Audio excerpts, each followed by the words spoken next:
habis asar pulang, insyaallah tuh langsung abai atau bisa. Baik, untuk sore hari ini kita mengangkat tema seperti biasa kaji kita. Nanti kalau ada yang mau bertanya silakan di akhir acara kita. Yaitu kita memakai sebuah pendapat ulama besar, yaitu nama beliau seorang imam besar di zamannya, yaitu Imam Abu Laits As-Samarqandi.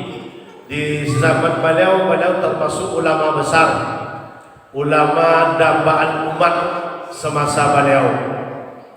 Beliau berpendapat, kata beliau, siapa saja yang kepingin terbebas dari siksa kubur, siapa saja yang kepingin terang kuburnya, siapa saja yang kepingin selamat di alam kuburnya, maka kata beliau an yulazimal arba'atun, hendaklah mereka itu melazimkan atau membiasakan 4 perkara, asya'u wa yahtanim arba'atun asya'. Mereka itu hendaklah melazimkan 4 perkara dan meninggalkan 4 perkara. Kalau yang 4 perkara ini mereka lazimkan, kata beliau, maka mereka akan terbebas dari siksa kubur. Kuburnya akan terang dan akan terbebas dari siksa kubur. Tidak ada sedikit pun siksa kubur bagi mereka yang melakukan atau yang melazimkan 4 perkara ini, menurut imam besar tadi, yaitu Abu Laits As-Samarqandi. Kaum ibu yang kami muliakan, yang dirahmati oleh Allah Subhanahu wa taala. Mungkin alhamdulillah ibu-ibu yang hadir pada sore hari ini sudah paham, ataupun saya berharap kita semua sudah mampu mengamalkan yang 4 perkara ini. Ya, kalau memang sudah kita mampu dan rutin continue mengamalkan yang 4 perkara ini, maka insya Allah kita akan dibebaskan oleh Allah dari siksa kubur. Apa itu yang pertama sekali? Kata al-imam, kata beliau, yang pertama sekali yang perlu kita lazimkan supaya terang kubur kita, supaya selamat dari siksa kubur, supaya aman dari azab kubur, supaya kubur kita menjadi istana yang mewah, supaya kubur kita menjadi kamar-kamar yang terbuat dari bahan surga, supaya kubur kita menjadi Raudatul Jannah. Apa yang pertama sekali kata al-imam tadi? Yang pertama sekali kata beliau adalah muhafazatus salatal khamsi. Ya, ini memang tidak asing lagi, kita sudah sering sekali mendengarnya.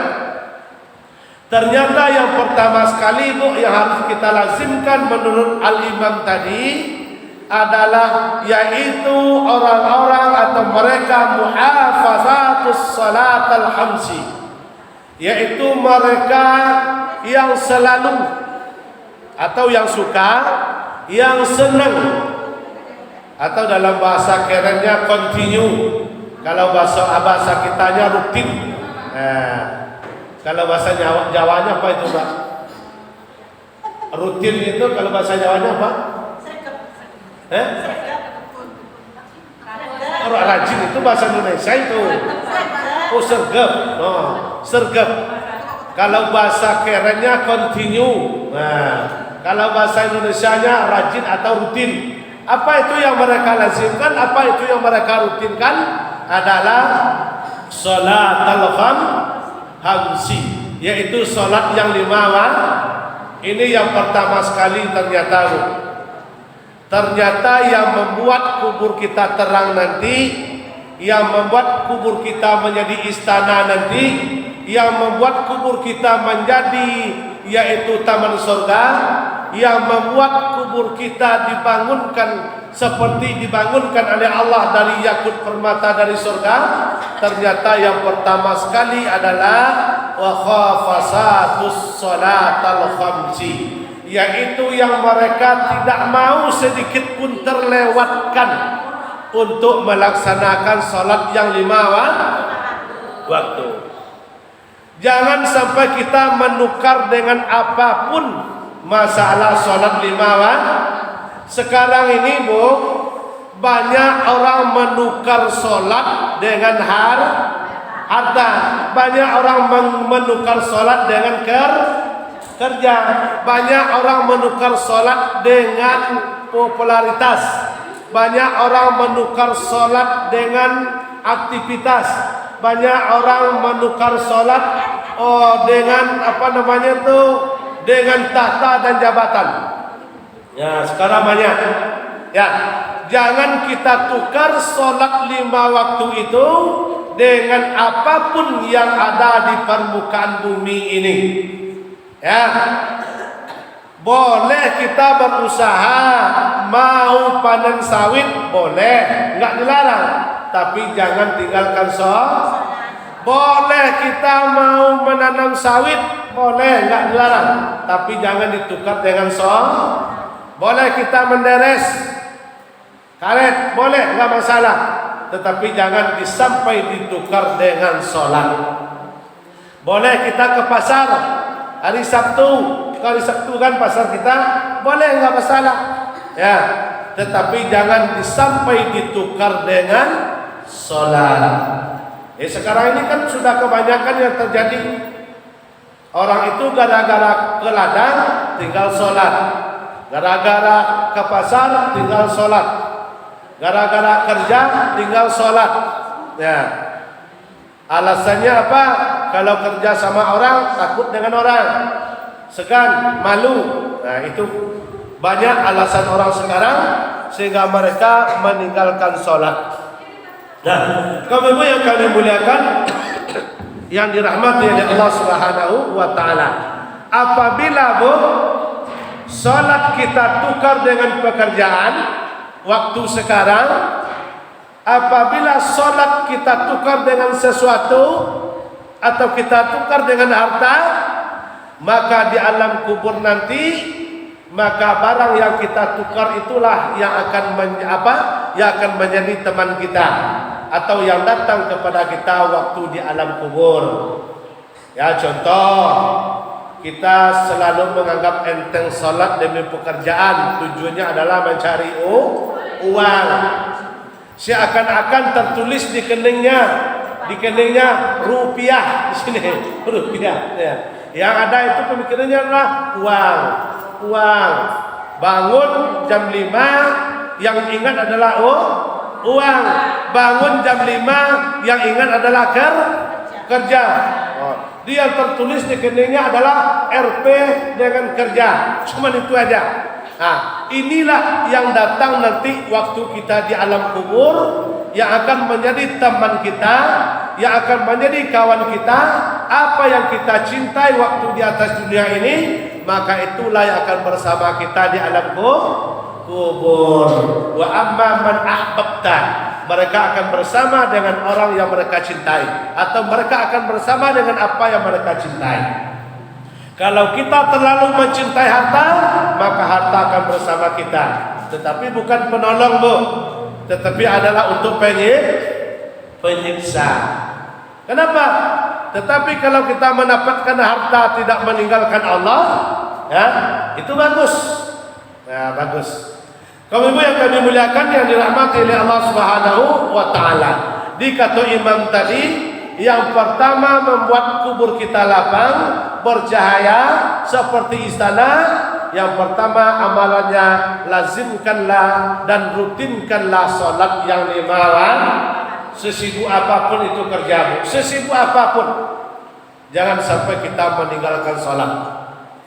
Sebab satu-satunya ibadah yang akan menolong kita nanti, yang akan pertama sekali diperiksa oleh Allah adalah salat. Sebanyak apapun amal kita yang lain, puasa kita, bacaan Quran kita, ya, sholawat kita, al-ma'ul husna kita, ya, yasin kita setiap minggu kita kelompok yasin, ya. Tetapi kalau sholat yang kita tinggalkan, tidak ada satupun amal kita dihitung oleh Allah. Semuanya itu enggak dihitung. Sebab yang pertama kali adalah solat yang dihitung. Maka solat inilah yang paling utama sekali, yang harus kita rutinkan sebagai kebutuhan kita dalam kehidupan kita sehari-hari. Solatnya yang bagaimana? Nah, ini harus kita evaluasi juga, harus kita ulang-ulang juga ke belakang. Bagaimana solat kita yang bisa menjadi teman besok di alam kubur, yang bisa menjadi penerang kubur kita, yang bisa menjadi sahabat kita. Solat ini Bu, nanti berdirinya di alam kubur adalah di kepala kita, sebelah kepala dia. Yang solat kita sebelah kepala kita, dia berdirinya waktu di alam kubur. Pas Munkar dan Nakir datang, maka dijawab dan disambutlah oleh solat. Ya. Jadi solat yang bagaimana Ustaz? Solat yang sesuai dengan tuntunan agama, sesuai dengan tuntunan Nabi Muhammad sallallahu alaihi wasallam. Bagaimana tuntunannya? Ya tentu kita menyempurnakan sebaik-baiknya menurut tuntunan Rasulullah, yaitu masalah diawali dari bersucinya. Bersucinya baik, ngambil uduknya baik. Ini banyak orang Bu, masalah ngambil uduk ini asal-asalan. Contoh, ini saya kasih contoh kecil saya sama Ibu. Contoh jam 12, Ibu mau masak, tahu-tahu memasak ikan emas. Dia kan ada sisinya itu, ya, dibuang sisinya. Tahu-tahu Ibu nggak sadar. Setelah mengurus ikan, langsung masak, tahu-tahu ada di sini lengket sisinya satu. Contohnya kan, ya. Kita laju sholat. Setelah kita sholat, tahu-tahu nengok ke tangan kita, adalah sisinya di sini satu, ya, nempel di sini. Nah, waktu kita ngambil duduk kan kurang perhatian tadi. Lah, itu kalau ketemu yang kayak itu Bu, itu sholatnya diulang kembali. Ulang kembali. Kenapa? Karena yang ketutup sisi ikan tadi itu airnya nggak masuk. Yang popori tertutup oleh air uduknya tidak sah. Kalau uduk tidak sah, sholatnya tidak sah. Maka orang zaman dulu kalau dia kerjanya motong karet, mau ngambil uduk itu diperiksa semua, ada nggak karetnya nempel di kulitnya. Kalau ada karetnya nempel, berarti air uduknya tidak masuk. Ini bentuknya kan sepele, tetapi besar sekali pengaruhnya kepada sholat kita. Jadi kalau ada kejadian semacam itu dulu, kalau ada kedepannya lagi, jangan. Mau ngambil uduk, kami laki-laki ini kalau ngambil uduk ini dibuka, nggak boleh tertutup. Kami laki-laki ini dibuka cincinnya kalau pakai cincin. Takut nanti airnya nggak masuk ke sini, nggak masuk.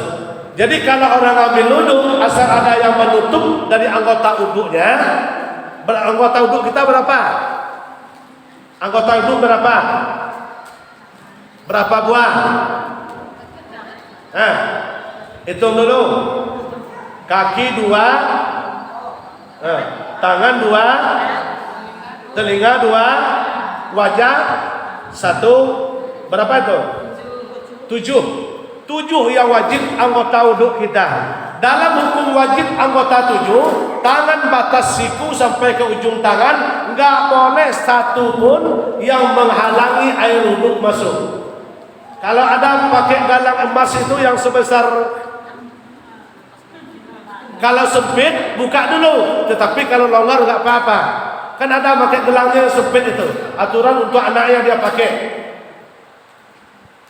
Kalau nggak masuk air ke dalamnya, uduknya batal, uduknya nggak sah. Kalau uduknya nggak sah, sholatnya nggak. Kalau kaki batas mana? Yang wajibnya batas mata ke bawah. Itu nggak boleh tertutup sekecil apapun, nggak boleh. Wajah nggak boleh. Jadi anggota uduk yang 5 itu wajib semuanya terbuka, tidak boleh satu pun ketutup dengan benda apapun. Kalau itu terjadi, maka wudunya batal. Kenapa Ustaz? Kami sholat itu seringkali ingat dengan ini, dengan itu waktu sholatnya, padahal sebelum sholatnya nggak ada. Salah satu penyebabnya karena wudu kita tidak sah atau kurang hati-hati. Paham? Paham? Saya rasa biasanya nggak pernah terjadi. Mudah-mudahan. Tetapi kalau pernah terjadi, inilah yang akan kita rubah atau yang akan kita perbaiki untuk kedepannya, supaya sholat yang kita laksanakan itu betul-betul bisa sah menurut tuntunan agama. Kalau masalah terima tidak diterima itu bukan hak kita. Kita melaksanakan sesuai dengan rukunnya. Bagaimana rukun sholat itu, rukun wudu berapa? Rukun sholatnya berapa? Rukun wudu berapa, Bu? Rukun wudu berapa?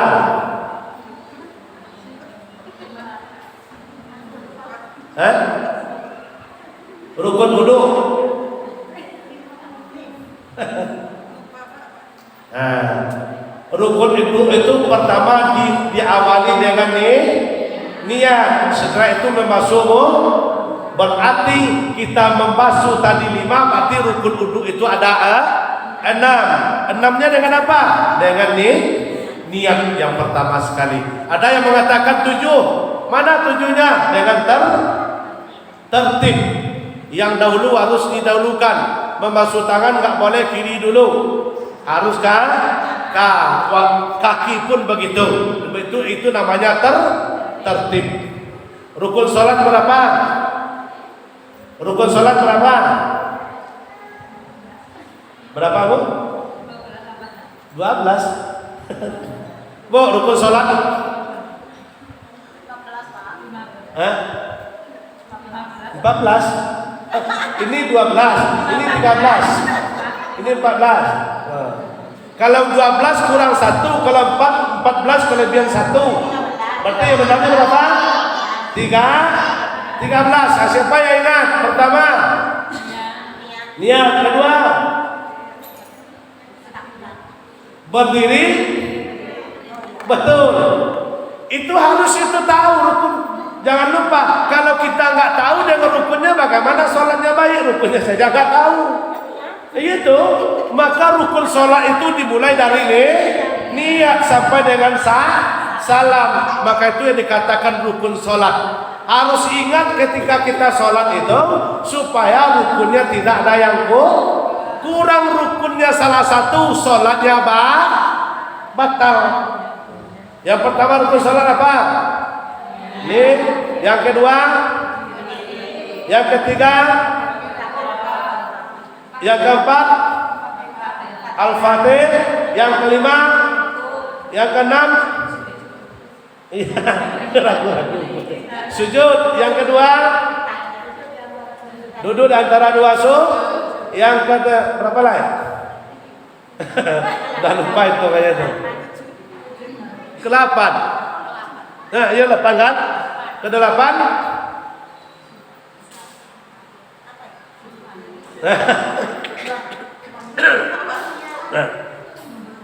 Tahiyat akhir. Yang ke-9 apa lagi?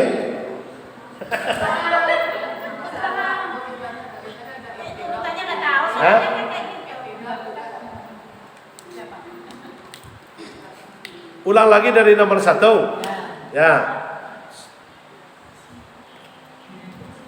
Pertama niat, yang kedua tegak berdiri betul, yang ketiga takbiratul ihram, yang keempat al-fatihah, yang kelima ruku, yang keenam i'tidal, yang ketujuh sujud, yang kedelapan duduk antara dua sujud, yang kesembilan sujud tahiyat akhir tuh. Ya, yang ke-10 salawat tasawuf akhir, yang ke-10 tadi. Yang ke-11 salawat. Yang ke-12 salam. Yang 13 tertib. Tertib. Maka ditutup dengan tar. Kalau nggak tertib, nggak sah sholatnya. Maka tertibnya nomor 13. Ya. Niat dulu. Kalau sholat tanpa niat nggak sah. Nah, berarti niat yang pertama sekali. Setelah itu tegaknya betul dulu, berdirinya betul, lurus.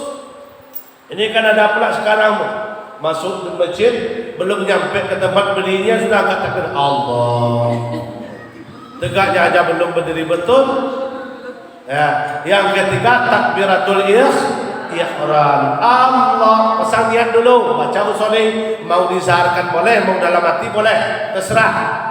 Jangan kita bertengkar gara-gara itu. Ada yang mengatakan zahar boleh, ada yang mengatakan niat dalam hati boleh, nggak masalah. Ada yang iqrar bilisan boleh, tasdid biqalbi boleh, nggak masalah.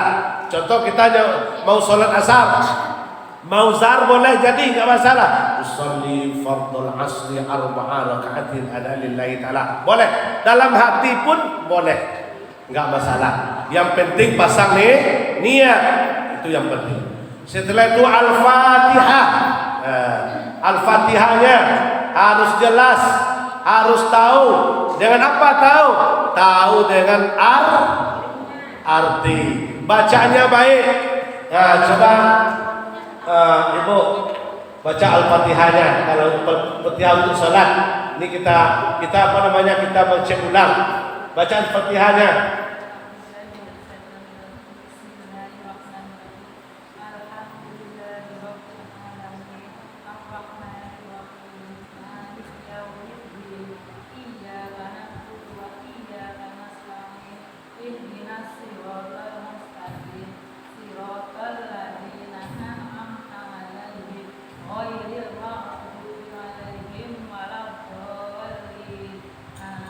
Terima kasih. Ada nggak yang tahu?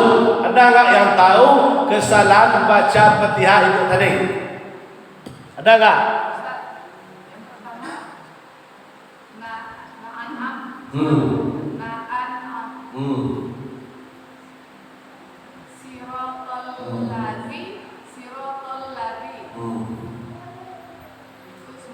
Baik. Dari bacaan Fatihah itu tadi, ini untuk kita semua, termasuk untuk saya sendiri. Sebab salah baca Fatihah kita, salah sholat kita. Salah baca Fatihah kita, itu sholat kita batal. Satu huruf saja salah, apalagi kita tidak mau belajar. Tetapi kalau unsur tidak masalah. Contoh sudah belajar kita tapi nggak bisa merubahnya, berarti unsur itu nggak apa-apa. Kalau ibu tadi ada di ujung yang agak berat salahnya di ujung. Alhamdulillahi Rabbil Alamin. Ada yang membaca Alhamdulillahi Rabbil Alamin, salah, fatal salahnya. Ya, salah fatal. Tapi ibu tadi ada tu'am, betul. Alhamdulillahi Rabbil Alamin, Ar-Rahman, Hanya itu ha pedas. Ar-Rahmanir Rahim, Malik Yaumiddin. Ya, tasbih kan? Iyyaka na'budu wa iyyaka nasta'in. Ihdinas siratal. Kalau ibu tadi kan si. Kalau si itu berarti hurufnya sin. Ini hurufnya bukan sin tetapi sod. Siratal. Soalnya hurufnya sod. Siratal ladzi, bukan si, zi, hurufnya zal. Siratal ladzina an'amta alaihim, bukan ta'alim. Tadi kan na'an'amta alaihim. Nah, itu salahnya. Bukan ta'alayhim tetapi na'an'amta alaihim. Na'an'amta alaihim, hurufnya. Na'an'amta alaihim ghairil maghdubi, bukan ma'du tetapi maghdu, ghair hurufnya. Maghdubi alaihim waladdallin. Dia ada sekitar 3. Nah, tapi itu tidak masalah. Istilahnya mungkin kurang ikhtiar untuk apa? Untuk merubah, tapi mudah-mudahan ke depan bisa kita merubah dari bacaan Al-Fatihah. Sebab kalau ayat kita salah baca nggak apa-apa. Contoh kita baca Qul huwallahu uhud. Contoh kan salah itu kan, tetapi nggak rusak masalah salat. Yang benar bacanya Qul huwallahu ahad. Kita baca Uhud, itu tidak berpengaruh kepada salat. Tetapi Al-Fatihah salah satu berpengaruh kepada salat. Itu penting kita koreksi ulang. Alhamdulillahi Rabbil Alamin Ar-Rahmanir Rahim Maliki Yaumiddin. Walaupun kita sholat sendirian, harus kita fasih, harus kita paham dengan hukum tajwidnya. Nanti kalau salah baca iyyaka na'budu wa itu kan ibu tadi kan masih kurang juga tasdiknya. Iyyaka na'budu, banyak yang baca iyyaka na'budu wa iyyaka nasta'in. Ada nggak yang tahu artinya? Kalau iyyaka na'budu, iyyaka na'budu wa iyyaka nasta'in. Nah, kalau yang kepada engkau kami menyembah, kepada engkau kami minta tolong, bacanya yang benar iyyaka na'budu wa iyyaka nasta'in. Hurufnya tasdid, iyanya hidup kembali. Ada yang baca iya saja, iyyaka na'budu wa iyyaka nasta'in, itu artinya berbeda. Kalau iya saja artinya matahari. Kalau iya baru engkau yang aku sembah. Kalau iya matahari yang aku sembah. Cuma dikit aja bedanya ya. Sama dengan kita membaca kul kul. Nah, coba ibu baca kul. Coba lo. Nah, kurang tebal kul. Kalau kul berbeda. Kalau kul makan. Kalau kul baru Allah. Itu beda. Di hurufnya K dengan Qaf, kan beda kan? Qaf. Qul huwallahu ahad. Katakan Allah itu satu. Kalau qul huwallahu ahad, makan Allah itu satu. Kan dikit-dikit aja bedanya. Kalau qul makan, kalau qul baru katakan. Nah, kami muliakan yang dirahmati Allah Subhanahu wa taala.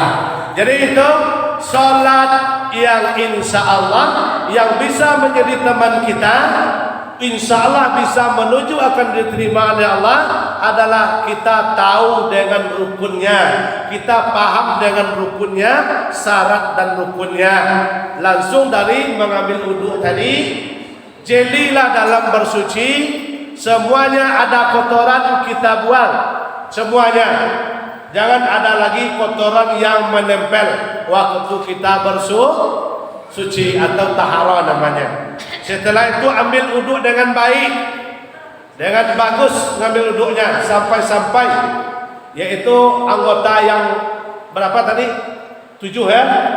Tangan 2 sampai mata siku, panjang pun boleh. Kaki sampai mata kaki sampai betis boleh. Panjangkanlah anggota wudhumu boleh. Dikurangi gak boleh. 7. Setelah itu sholatlah dengan baik, ya, dengan sesuai dengan rukunnya, tuntunan dari Allah dan Rasulnya. Semoga sholat kita diterima di sisi Allah Subhanahu wa taala. Setelah itu Bu, sholat yang bisa menolong kita nanti, menjadi teman kita nanti di alam kubur kita, yang menerangkan makam kita, yang menjadikan kubur kita sebagai Raudatul Jannah. Pertama, taharanya bersih, jelas. Yang kedua, wudunya tidak batal sebelum sholat. Ada orang yang wudunya rusak sebelum sholat. Waktu ngambil wudunya bagus, sempurna. Tetapi sebelum sholat ada itu wudunya yang batal, yang rusak wudunya, yang enggak rentan ibu-ibu. Sebagian ada setelah ngambil wudu, kalau masih terbuka auratnya, wudunya rusak sebelum sholat. Setelah itu, setelah mengambil wudu mengucapkan perkataan yang kotor, wuduknya juga rusak. Setelah mengambil wuduk, melakukan tasbih, namanya tasbih. Wuduknya rusak, tasbih namanya. Rusak. Atau gini, trek, atau tangannya gini. Itu tasbih. Itu wuduknya rusak. Dalam sholatnya nanti tidak akan khusyuk. Kenapa? Wuduknya sudah rusak. Jadi kalau masalah wuduk ini sebenarnya sepele, tetapi banyak yang merusak daripada wuduk kita, sehingga kita dalam sholat itu payah untuk mencari kekhusyuan. Nah, setelah itu taharanya bersih, wuduknya sempurna. Setelah itu sholatnya sesuai dengan rukun yang 13 tadi. Jangan kebablasan. Yang dulu jangan dibelakangkan, yang belakang jangan didahulukan. Sesuai. Ya, apalagi kalau kita sholat pakai imam, menjadi makmum sholat, atau menjadi makmum bagi suaminya, atau menjadi makmum di masjid. Jangan sekali-kali ibu sholat berjamaah itu mendahului. Enggak boleh sama sekali. Walaupun kita sholat di rumah berjamaah sama suami, berimaman, enggak boleh mendahului imam. Kita sholat sendiri pun, Bu, akhir dari sholat kita, tahiyat pertama, tahiyat terakhir. Setelah itu salam. Ada sebagian kita sebelum salam, tetapi sholatnya sudah batal duluan. Ada itu. Mana contohnya? Selesai tahiyatnya, Allahumma inni na'udzubika min azabi jahannam wa min azabil qabri wa min fitnatil mahya wal mamati wa min fitnatil masiihid dajjal. Assalamu alaikum warahmatullah. Kalau ada salamnya kayak itu, salatnya batal. Kalau langsung salam itu badannya langsung bergerak ke kanan. Ke kiri pun begitu. Yang salam itu yang wajib ada ke kanan. Jadi salat itu menurut Syafi'i salamnya bagaimana? Selesai membaca doanya, langsung kita salam. Assalamualaikum warahmatullah. Hanya sebatas pipi kita nampak oleh orang di belakang pipi. Enggak langsung dengan badan kita separuh. Nah, salam pun gitu. Kalau menurut Syafi'i, Bu, ini ada 3 porsi. Ada 3 porsinya. Coba tengok. Ada 1 porsi. Assalamualaikum warahmatullah. 1 porsi. Yang kedua, tangannya masih gini, dia melihat ke kiri, ke kanan. Assalamualaikum warahmatullah. Yang kedua. Yang ketiga, Assalamualaikum warahmatullah. Kira-kira mana yang kita pakai? Ini salam pun ada etikanya, bukan menurut kemauan kita salamnya. Mana yang kita pakai? Ya, salamnya ketiga. Yang pertama pendapat, dia tunjuknya masih kayak ini. Dia itu salamnya langsung menengok.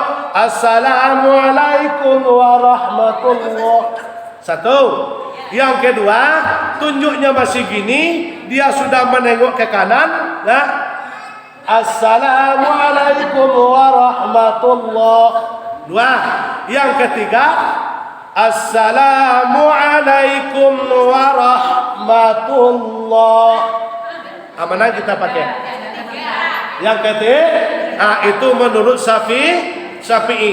Sampai kita mengucapkan rahmatul baru menengok ke kanan. Waktu baca salam belum? Assalamualaikum warahmatullah. Baru kita menengok ke kanan. Itu menurut Syafi'i. Itu kita pakai. Tetapi hanya sebatas pipi ditengok oleh orang balang. Setelah itu, nah, Assalamualaikum warahmatullah. Ada yang dibuka dan ada yang tidak dibuka. Itu terserah. Kiri kanan itu tandanya belum punya ya. Oh itu. Oh iya ada itu. Betul. Itu ada 4 porsi. Ada 4 porsinya masalah telunjuk. Ini supaya kita jangan nanti ada ada salah sangka. Ini saya uraikan, ada 4 pendapatnya. Yang pertama, kalau menurut Imam Asy-Syafi'i, at-tahiyyatu mubarakatus salawatu thayyibatu lillah.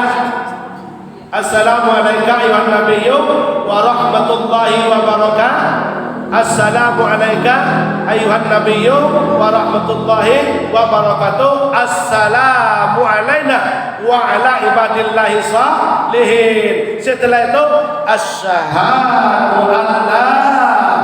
Kapan kita membaca nama Allah?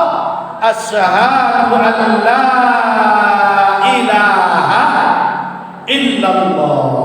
Kalau menurut Imam Asy-Syafi'i naiknya cuma sekali, enggak pakai turun lagi. Itu namanya Syafi'i. Asyhadu an la ilaha illallah. Enggak turun lagi, jangan turun lagi. Kalau seandainya kita lupa sempat turun, jangan naikkan lagi. Ini tengok telunjuk udah turun, angkat lagi. Kenapa lagi? Ya. Nah, itu versi yang pertama menurut Imam Syafi'i. Versi yang kedua, dia mengangkat telunjuknya kapan mengucapkan nama Allah. Asyhadu an la ilaha illallah wa asyhadu anna Muhammadar Rasulullah. Terus kapan menyebut nama Allah? Naik. Itu. Ya. Itu. Nah, itu versi yang kedua. Berarti itu ada semua dalilnya ada. Versi yang ketiga,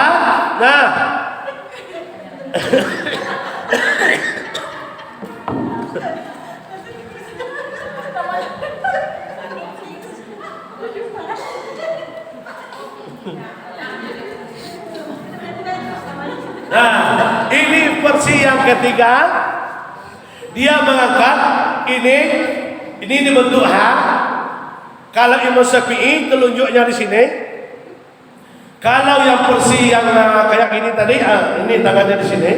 Ini telunjuknya, ini geraknya, ada geraknya ke kiri.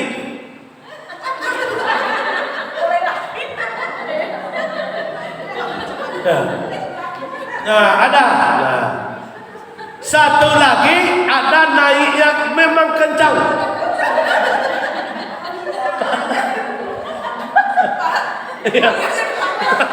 Entah apa yang dia tunjuk, entah lah kalau.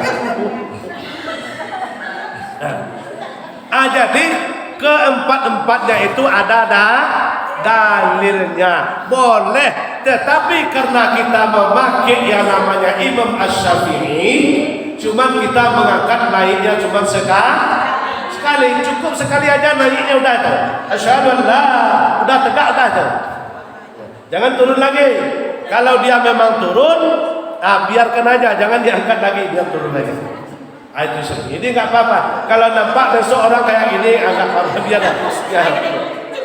Jangan tengok pula, nanti kita nggak kusut lagi kan. Nampak telunjuk orang ini.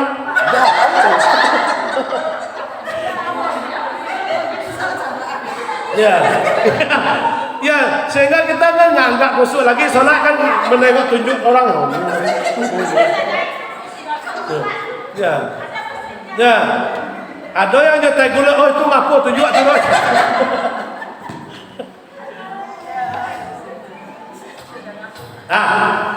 Jadi salamnya setelah itu ada bacaan satu lagi Bu. Harus kita pisah di dalam keadaan tahiyat. Assalamu alayka ayyuhan nabiyyu wa rahmatullahi wa barakatuh. Diam sejenak, jangan langsung disambung assalamu alaina, pisahkan dia. Assalamu alayka ayyuhan nabiyyu wa rahmatullahi wa barakatuh. Assalamu alaina Jangan disambung. Assalamualaikum ya Nabi warahmatullahi wabarakatuh. Assalamualaikum, enggak boleh. Berarti itu kan disambung kan? Putuskan ya. Assalamualaikum ya Nabi warahmatullahi wabarakatuh.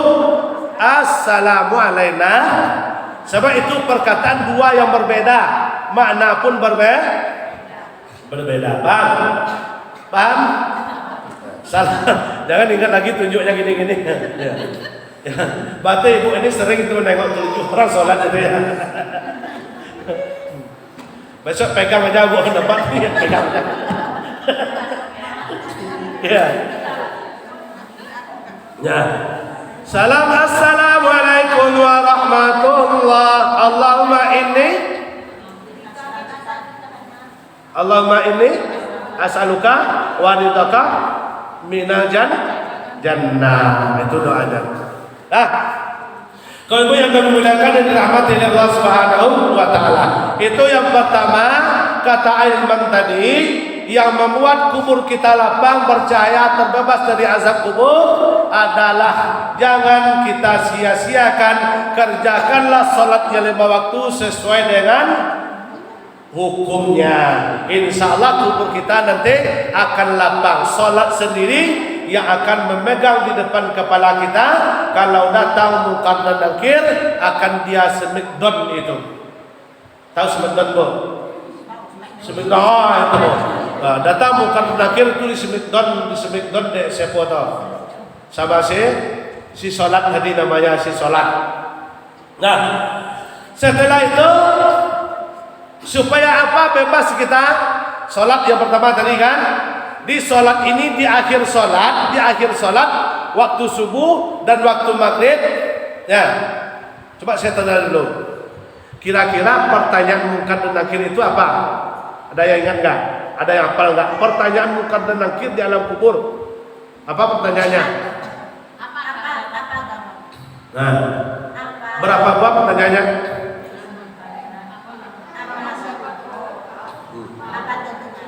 Nah.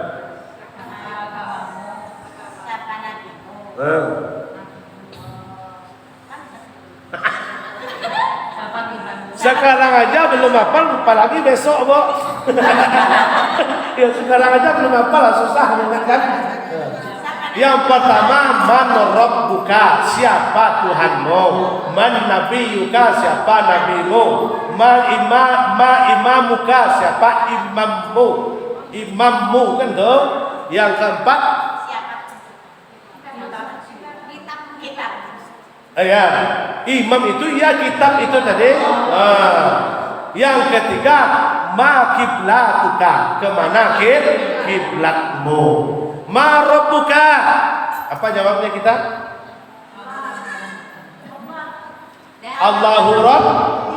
Allahu Rabbi.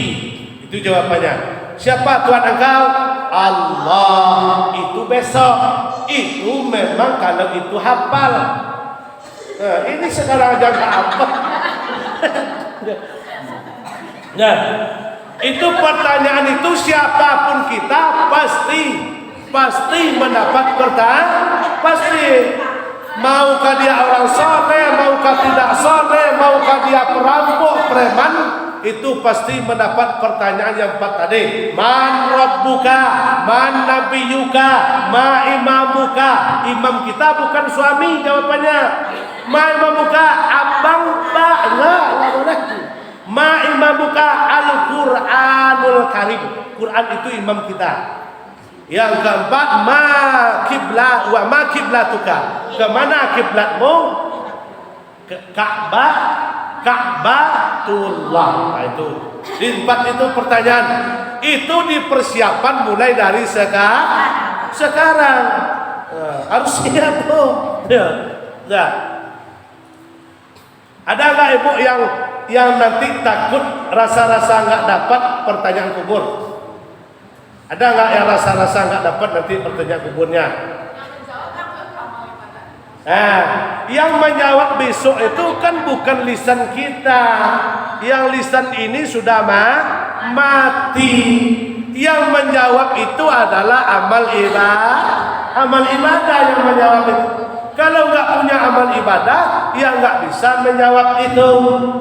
Bagaimana caranya menyempurnakannya dari amal ibadah, salat, sedekah, infak, baca Quran, puasa dan lain sebagainya. Bagaimana kita bisa untuk lancar dan gampang dan mudah nanti untuk menerima pertanyaan kubur? Ada enggak berupa amalan? Ada. Ada. Kalau ini kita baca, Bu, siap subuh 7 kali, siap maghrib 7 kali, kita baca, kita dawamkan ini, kita zikirkan, insya Allah kata Nabi akan mudah di saat menerima pertanyaanku. Dah dapat kira? Dah dapat? Udah tadi, udah baca tadi. Waktu ya itu sudah dibaca ibu tadi. Raditu billahi rabba wa bil islami dina wa bi Muhammadin nabiyya wa rasulah. Dibaca setiap subuh 7 kali, setiap maghrib 7 kali. Zikirkan itu setiap harinya, setiap sholat subuh dengan maghrib setiap harinya. Hah? Ya cuma maghrib sama subuh aja, suhur dengan isya dengan asar enggak, cuma subuh dengan maghrib 7 kali siap subuh, siap berdoa kita, dan 7 kali setiap maghrib setelah kita berdoa. Raditu billahi rabba wa bil islami dina wa bi Muhammadin nabiyya wa rasulah. Itu kata Rasulullah adalah supaya kita gampang nanti menerima pertanyaanku. Enggak susah-susah. Kenapa? Karena kita sudah ridho dengan agama. Kan itu artinya dong. Kami ridho dengan agama Islam, ridho dengan engkau, ridho dengan Nabi Muhammad sallallahu. Jadi kita sudah ridho. Jangan sampai kita terlewatkan membaca itu selesai sholat subuh dan sholat maghrib 7 kali. Ya, 7 kali. Saya rasa semua kita sudah hafal kan?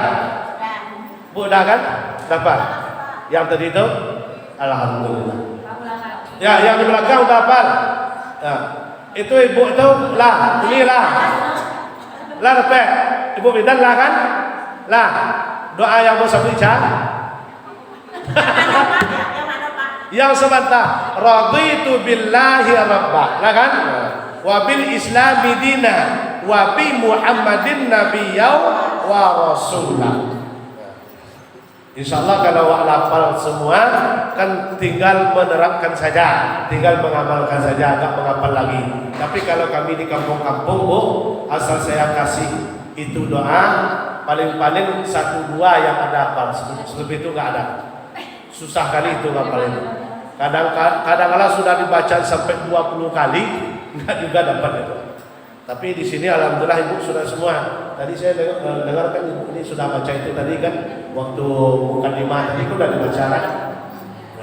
Baik, dah paham? Dah.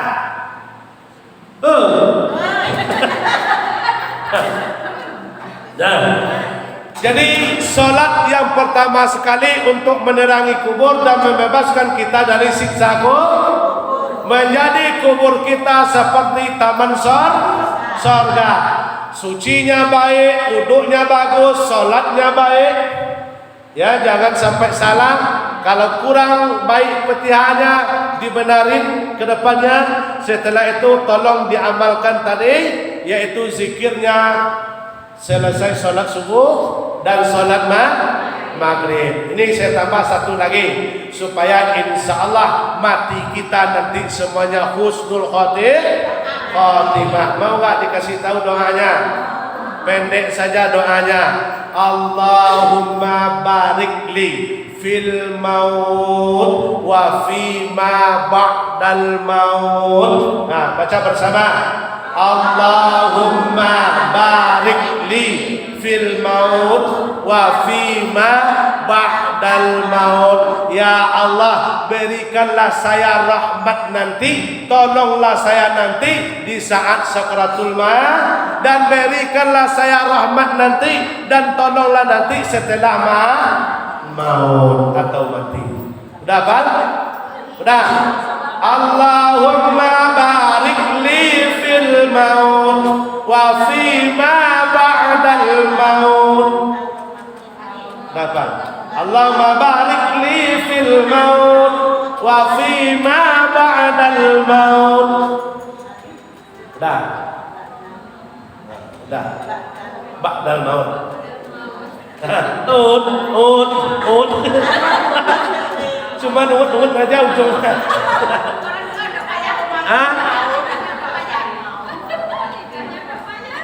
Lidahnya nggak payah. Ya, cuman dua apa kan? Dua ayat. Allahumma barik li fil maut wa fi ma ba'dal maut. Allahumma barik li fil maut wa fi ma ba'dal maut.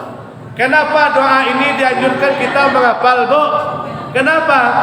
Kesengsaraan seseorang tergantung di saat sakaratul maut. Kalau sakaratul mautnya selesai, baik, bagus, maka sampai akhirnya mereka itu bagus, aman, tentram. Keselamatan kita itu tergantung di saat kita maut. Kalau kita sudah ditolong oleh Allah di saat maut, pasti akhir-akhirnya akan mudah. Maka amalkanlah itu. Allahumma barik li fil maut wa fi ma ba'dal.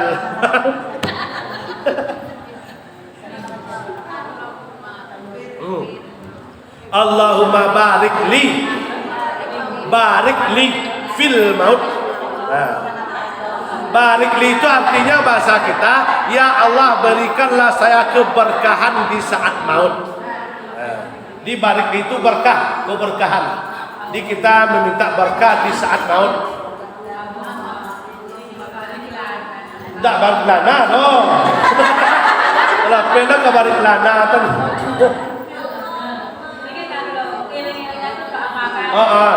Asy'arah kan.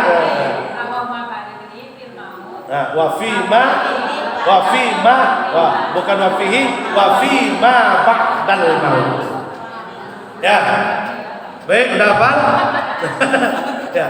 Besok tinggal nanya aja sama yang sudah hafal, enggak apa-apa. Enggak mungkin semuanya langsung hafal, enggak mungkin. Bagi yang enggak encer itu cepat itu ini udah hafal. Oh, ya. Nah, besok tanya sama Abu Dorong itu dapat sama dia. Ya. Nah, Allahumma barik li fil maut wa fi ma ba'dal maut. Baik, Bapak Ibu yang kami muliakan yang dirahmati oleh Allah Subhanahu wa taala.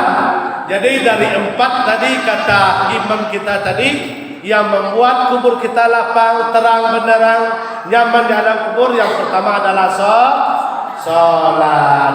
Dia mungkin hanya sebatas 1 itu aja dulu kita bahas.